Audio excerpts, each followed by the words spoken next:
Hi, welcome. Today I'm going to guide you through a basic maintenance program for hips and shoulders, just to keep the hips and shoulders happy and moving freely so we can do our daily activities with freedom and fluidity. So I often call this kitchen counter yoga, and that's because I do this every morning while I'm waiting for my tea kettle to boil before I go and do my meditation and my actual yoga practice. And that's why I also call it basic maintenance, because this is just like something to do to keep your hips and your shoulders feeling good and nice range of movement in them. I was going to film this in my kitchen today, but it's March and the sun is shining and spring peepers, so we had to do this outside. All right, so you're going to need a couple of things. You'll need either a countertop, a table, a chair, a porch railing could work, and that's what I'm going to use this table to demonstrate with, and the picnic bench, a hand towel or a yoga belt or something like that will come in handy for the shoulder work. Okay, so to do this, we need to establish three things. This is just kind of getting the base work down that we can do this basic maintenance from. If you're one of my students that comes to class weekly, then you know these things, but it's always good to review this. So the first thing is Tadasana, because all of this whole sequence is done from Tadasana. So Tadasana is the mountain pose, and we stand with our feet hip width apart. That means my ankles are right underneath my knees, right underneath my hip sockets, and I place most of my weight in my heels. So what that does is that keeps me from shifting my hips forward and distorting my alignment. So I press the ball of the foot into the earth, lift up the toes, and feel my weight shift back over the ankles and into the heels. We have the neutral position of the pelvis sitting on top of the femur bones, and this allows for the natural curves of the spine.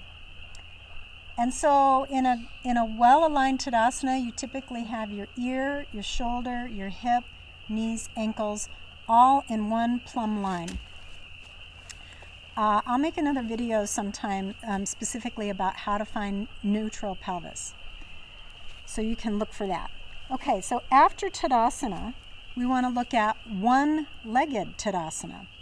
So to do this, I'm going to use this board here. You could use a yoga block or a book or something. And kind of standing in Tadasana, I'm placing one foot on this yoga block or this board. And then I'm going to press down through the heel, pushing down into the board, and imagining that I'm actually pressing down from my hip, straight down into my heel. The other foot may be able to come up, or you could keep your toe on the ground, or you can do this next to your countertop and hold on to your countertop. And the idea here is that I'm bringing stabilization to this hip. So I apologize if the sound is a little funky if my cat went over and purred into the mic, but you can enjoy that if she did. So stabilizing yourself if you're not sure about your balance, and then press from this hip straight through the bones of the legs and into your heel. And then we'll let ourselves down, and we'll try the other side. So placing your foot on the block or the book, press through the heel and let yourself rise up. Imagine that you're pushing down from this hip through the bones of the legs and into the heel. And feel how all the work that's going on in this hip to stabilize you. So we're going to do that one more time in each side. So I'm pressing through this foot, imagining that from my hip I can push straight down into this heel. And what I'm not allowing to happen in this hip is this. All right, I'm keeping that hip in. In order to press straight through into my heel, I have to keep that hip fully engaged in its socket. And if you want to challenge your strength, you play with lifting the other leg out. Okay, we'll do that on the other side. From your hip, press right straight down through your heel. Keep that hip stabilized. Don't let it, this is what's happening here, is the pelvis is rolling over the head of the femur bone, and I'm hanging in my hip socket. So I'm going to draw that femur bone in. Nice congruency in the socket. And if I want to challenge the strength of both hips, really, I can play with lifting this leg out. So if that's challenging for you, that's a good thing to practice daily until that becomes, second nature and a lot of ease. That's going to support you in some of these things we're going to do here where we're taking one foot up off the ground. Okay, so the third thing we need to establish before we get into the sequence is what height do you need to accommodate the current length of your hamstrings.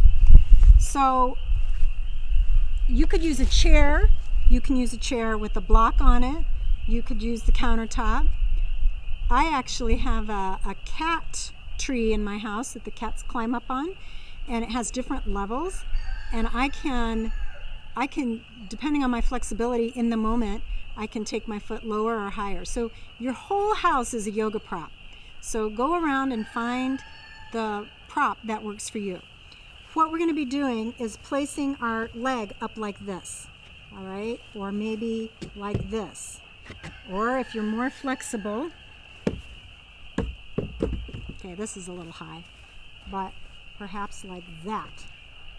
All right, so what I'm looking for where I place my leg is that I can maintain Tadasana. So let's say I go here and I don't feel much stretch. It's very easy. So I decide, okay, then maybe I need this, and I go here and I'm like this. This is useless because I've completely distorted the Tadasana alignment in order for my ego to put my foot here. Yay, I got my foot there, but doesn't really do much for what we're trying to do, which is work on the range of motion of the hips, range of movement. All right, so you could pause this video, go around your house wherever you are, find the object that's going to work for you, kind of test it out if you put your foot up on it, and can you stand in Tadasana with your foot up on that object. Now when I do this at my kitchen counter, I usually, so that my foot isn't on my counter, I usually stand in front of the sink and place it up on the sink. Bathroom counter could work. You could put a towel down and use your kitchen table. Okay, so now that we have those things established, I'm going to take you through the sequence, and I actually wrote this sequence out, and I am going to, at the end of the video, I'm going to film this for you so you can do a screenshot of it, and you could just have it on your phone or on your computer to look at anytime if you can't follow this video. Because ideally this becomes your own practice and you don't need me to walk you through it, and that you just can do it on your own. And really the amount of time I'm taking to explain all this, you would already be finished with it. This can take anywhere from about 10 minutes, maybe 5, 10 minutes, 15 max. It just depends on how much time you're spending in each pose. Okay. So the first thing I'm going to do is a forward bend from the hips. This is low for me and for everybody really. So I'm going to make it higher. Right, this is a little unnecessarily high, but just so you get the picture. So if I was at my countertop, I'd place the hands on the countertop, slowly walking back, bending forward at the hips. And I want to keep my hips right above my ankles. So I don't want this, and I don't want that. I want to have the hips right above the ankles so that I can lengthen my spine and open up my shoulders. So bending forward here, take a nice full breath. And exhaling, let your spine lengthen. Feel the lengthening along the back of the legs. Feel the opening of the shoulders.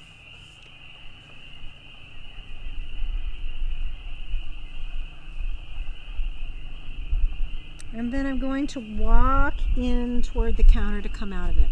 Now, you can do this at a wall. So let's say you get here and you do this and you feel a little bit like this. Or if I had everybody go this low, many people would be like this. Because this is bending forward more than 90 degrees. All right? So then you could just go to a wall, put your hands on the wall, and walk back. All right, and that will be really applicable to what we're going to do right now, which is putting the palms of the hands together, putting the elbows on the countertop, about shoulder width apart, not super wide, and again, walking back. So usually when I do this, my forehead tends to rest on the ledge, but that's because of the particular flexibility I have in my shoulders. You may not find that right away. And I kind of just rest the head into the edge of the counter, lengthen my spine, let my shoulders open, let the back of the legs lengthen. Nice full in-breath, long, slow out-breath.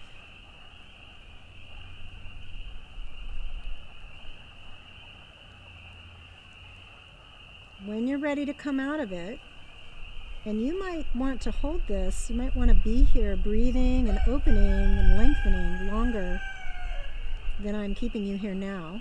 So that's why you practice on your own. And then we're going to walk toward the counter and come up. That one is a really good one to do with your forearms against a wall.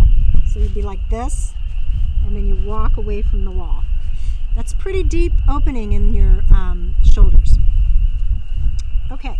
So after that forward bend and just kind of waking up, and you can do that right when you get up out of bed. Just find a wall, find a countertop, and open up. Good. So now we're going to go into the hip sequence. So we're standing facing our countertop in Tadasana, feet hip width apart. And parallel. My feet are parallel. They're not turned out, not turned in, parallel. Okay? And turning out a little bit is pretty typical for most people. So let the big toes come in a little bit closer than the center of your heel towards each other.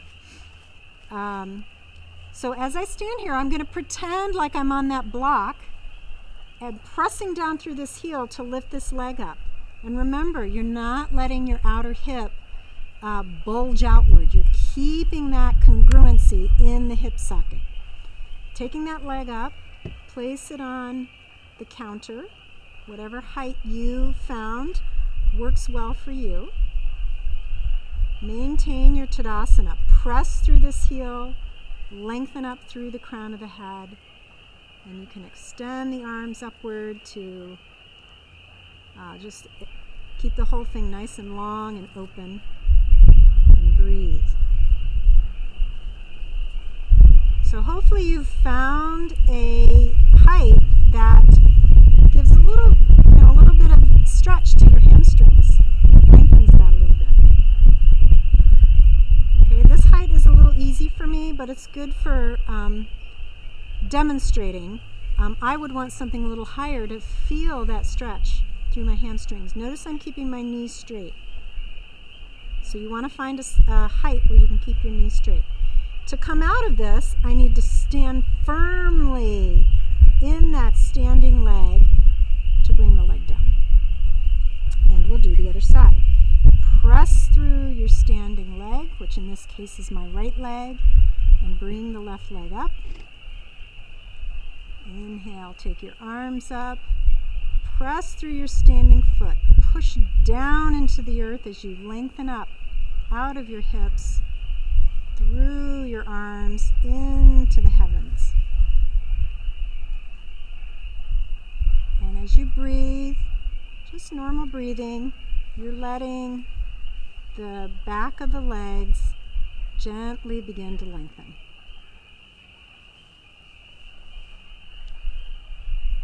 And to come out of this, press with your standing leg, nice and firm, so you can lift that leg up off of the counter and come back to Tadasana. Okay, back to the first side. So I'm pressing through my left heel, lifting my right leg up and placing it on the surface I've chosen. Checking in with my Tadasana alignment. I don't want this. And on an exhale, I'm going to turn toward the leg that is up. This arm can cross over. This hand can stay on your hip, or it might feel good to you to lengthen it outward. Keeping the chin low. And it's not necessary to really turn your head. You can keep your chin in line with your sternum. But really spiral that rib cage around for a nice twist. You may really find this stretching in this outer hip here and through the hamstring. You may get that stretch through the back of the knee. And then we inhale and come back to the front.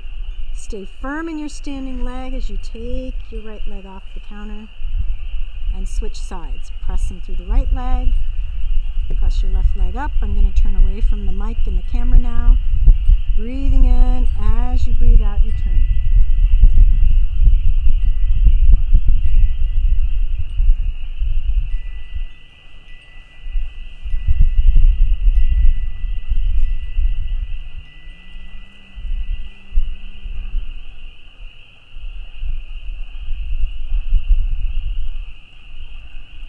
Inhaling back to the front. Press firmly through that standing leg to take your leg down. It's a bit challenging and different on squishy ground.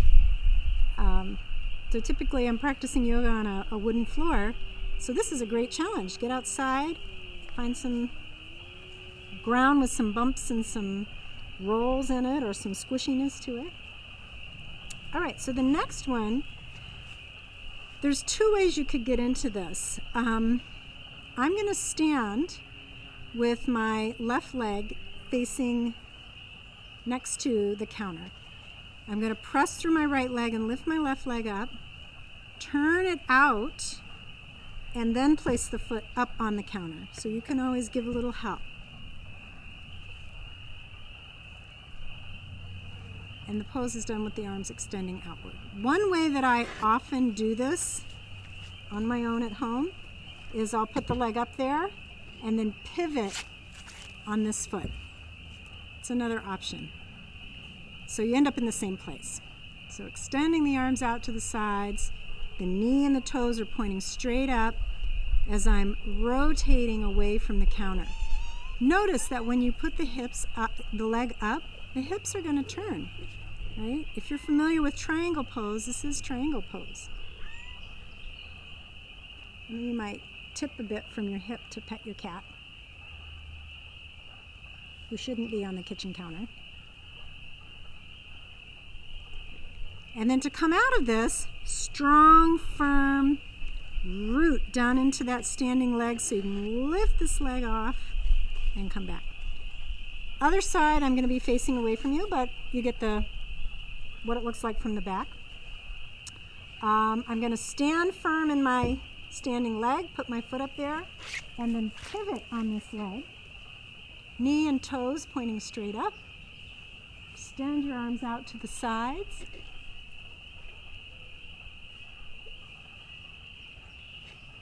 If you'd like, you can do that little move I did to pet the cat before. I'm folding in the hip and reaching out for the ankle, the shin, the ankle, the foot, the cat.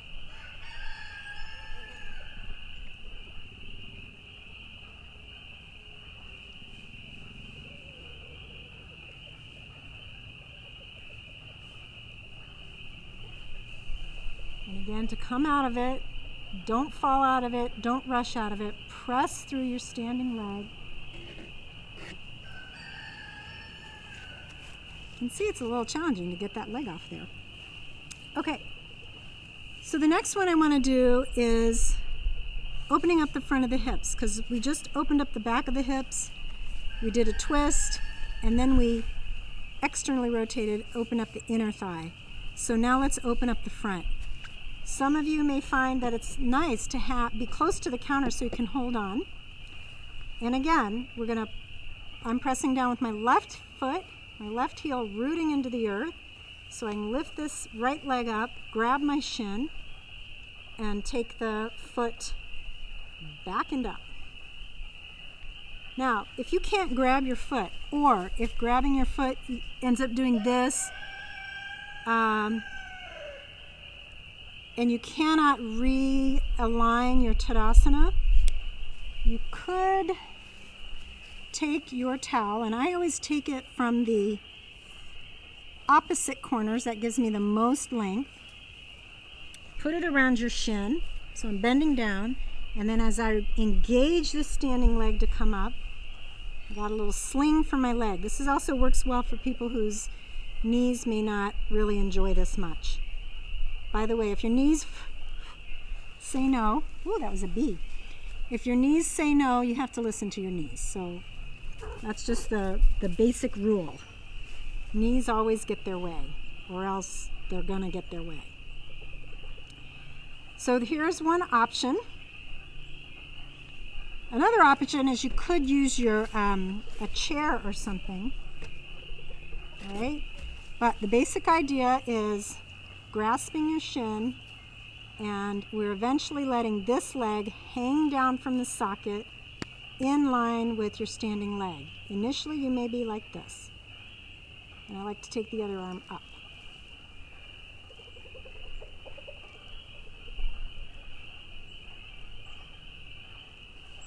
And then we'll release, and we'll do the other side. So stand firm in your standing leg, pressing from your hip right down through your heel into the earth. Grasp your shin. Now some people grab the foot, and if that's the only option you have, then it can work, but I feel like it puts a bit of stress on the front of the ankle.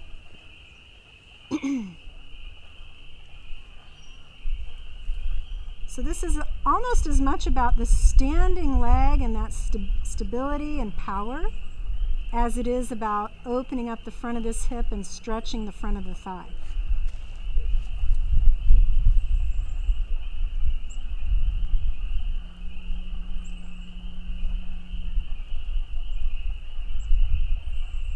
Notice I'm maintaining natural Tadasana. So I want to maintain the natural curves of my spine. Okay. The last one, this is not necessarily essential to the hip maintenance piece, but it is something that I do every morning. So I'm just going to add it in. After I do that little sequence, since my shoes are muddy, I'm not going to do this with my shoe on. After I do that last pose, I then come back to the first leg and bring my foot up to the inner thigh for Vrikshasana, the tree pose. Now, some of you may not be able to get your foot there. It can go around your knee. My arch is around my knee, my calf, my ankle.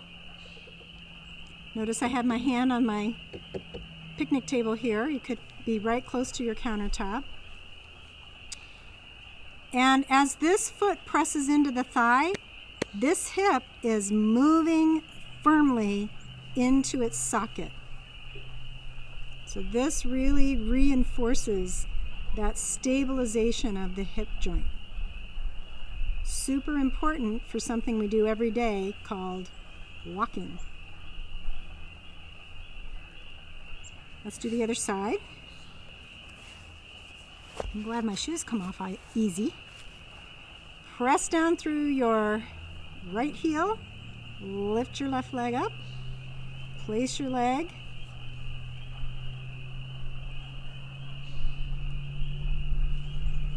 your standing leg is anchored, firm, rooted, stable in the hip, right? It's very common for people to do this pose like this.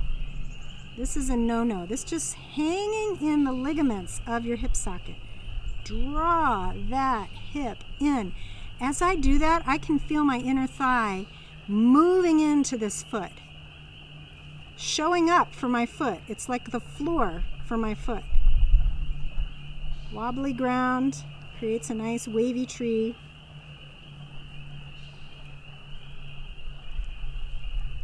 Root into the earth, reach into the heavens.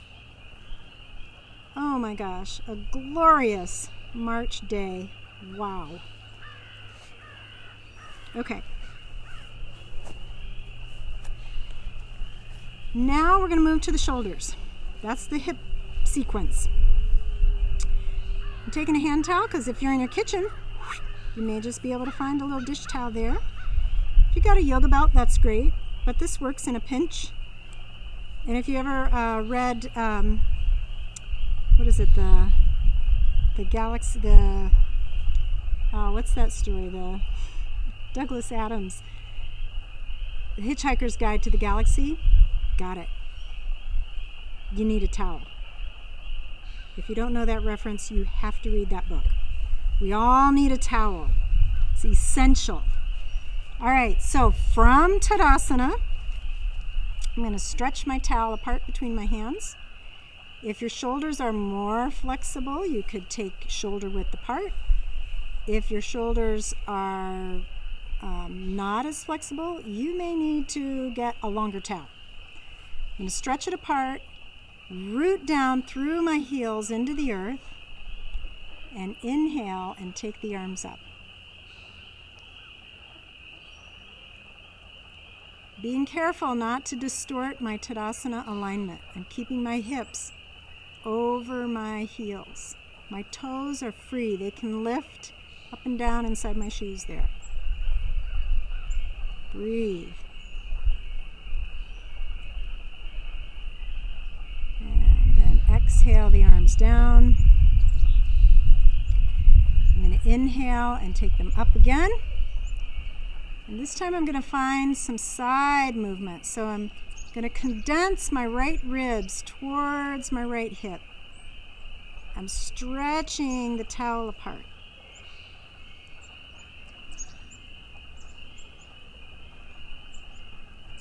And then inhaling, push with the right foot. Let your in-breath draw you up.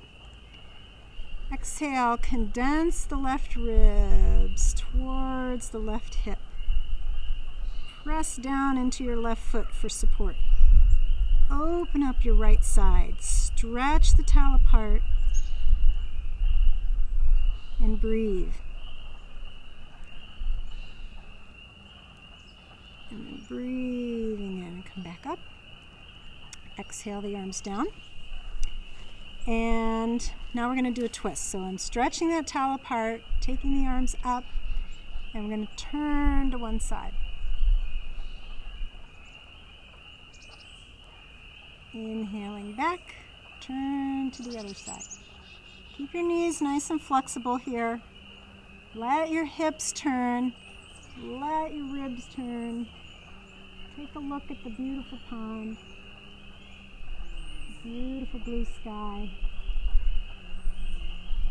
Sometimes when I do this, I like to bend the elbow, the arm that I'm turning toward. That one stays straight and the other elbow bends.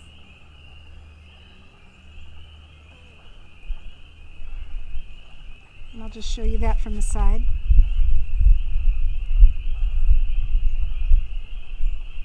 Good. And then the last little move there in that two-arm sequence is I take the hands behind the back, palms are facing out, stretch the towel apart, maintain Tadasana as you take your arms back.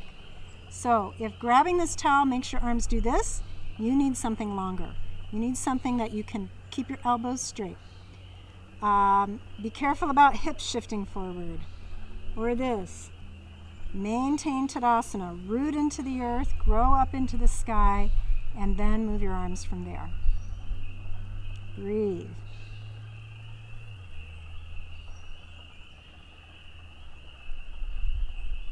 You can repeat that a few times. Okay, then we're going to take this towel and fling it over our backs. Right? So I'm grabbing it with my bottom hand and walking the hand up. So at first I like to give it a little space and just do this really nice stretch because I'm doing this very early in the morning. So it feels so good to open up. And then the other side, fling it over your shoulder, grab it, stretch. So my top arm is resisting, my bottom hand is pulling, and this is what it looks like in this shoulder. Maintaining Tadasana. And then you can repeat one more time, this time letting that bottom hand walk up.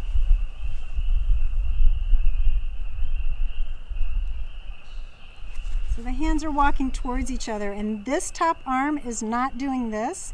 It's coming in and back. And then we'll switch sides. That bottom hand walks up. You can see that for me, this is my more challenging side. I'm right-handed. This is my dominant arm, and it is more challenged to go up higher. So this is a good point. So while I can, I don't know, with all these layers on, I can reach my hands. It's so tenuous that it's so much better to give yourself something. Give yourself some space. Give yourself some support.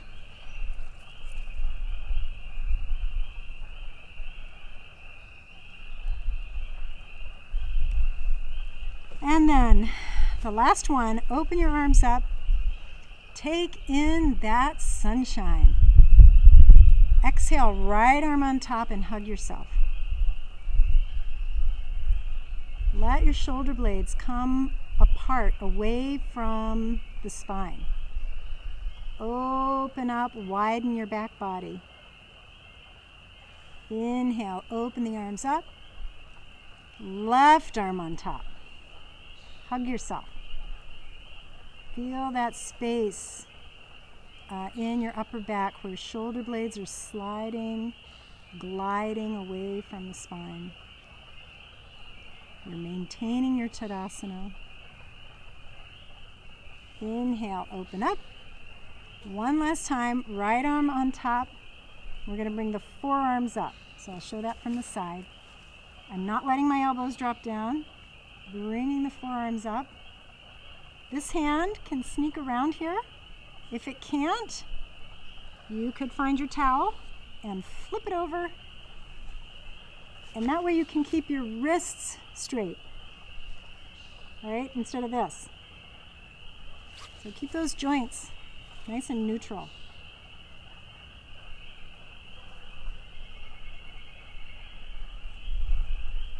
And then opening up, left arm on top, bring the forearms up. Bottom hand can come around and place the fingers into the palm. The palms are facing outward.